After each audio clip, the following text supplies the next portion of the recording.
Hello guys, good morning. Nandito tayo ngayon sa Kapatiran B, Commonwealth, Quezon City. Ayan, nakahiliran na po yung timba nila guys. Tuturuan po kami kung paano gumawa ng Fabcon at kung napansin nyo guys, may kanya-kanya kaming dalang panghalo sa akin. Wala, pwede na po. Mga kababaihan ng Kapatiran B, Commonwealth, Quezon City.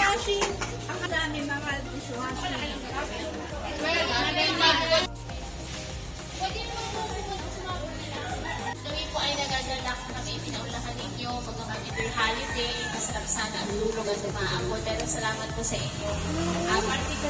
Participation sapagkat ito po ay pang livelihood programs. Ang inisyatibo po ni PCUP para sa mga UPO po or one for organization na pagkakalooban nito ay ito ay mag-translate siya sa pangkabuhayan. So, ibig sabihin, gusto niya na magkaroon kayo ng ibang pagkakakitaan.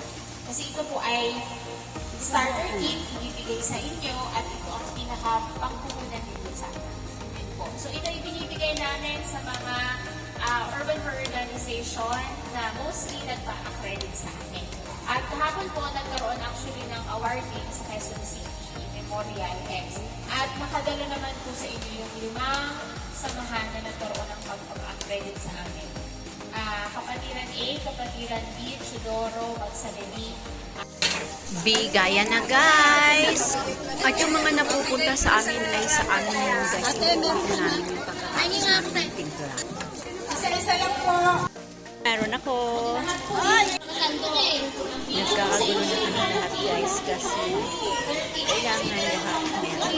Ano yan? Bakit pila-pila? At ito naman yung timba ko guys. Ready na. Hello guys, nagbubukas ka na ba? Okay, nagbubukas na.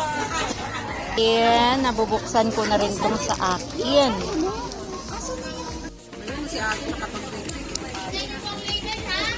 Nagbubukas ka pa lang? Ayan, nagbubuhos na ako. Commendation. Ay, dali. Ayan na guys, halo-halo.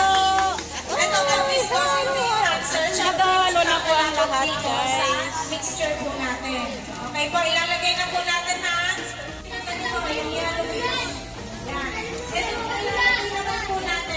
Pangatlo po siya sa ingredients. Sige, shake. Apat. Guys, ito na yung mga kulay namin. Ito na guys. Lalaban na kami lang.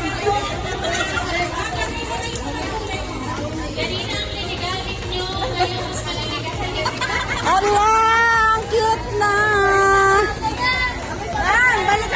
So guys, nabuo na yung aming mga bato, Fabcon, fabric conditioner. Ayan. Sa akin, sa akin red. Parehas kayo. Ito violet kay Betchay. Maraming salamat po sa PCUP. May palibre na kami na fabric conditioner at may pagkain pa.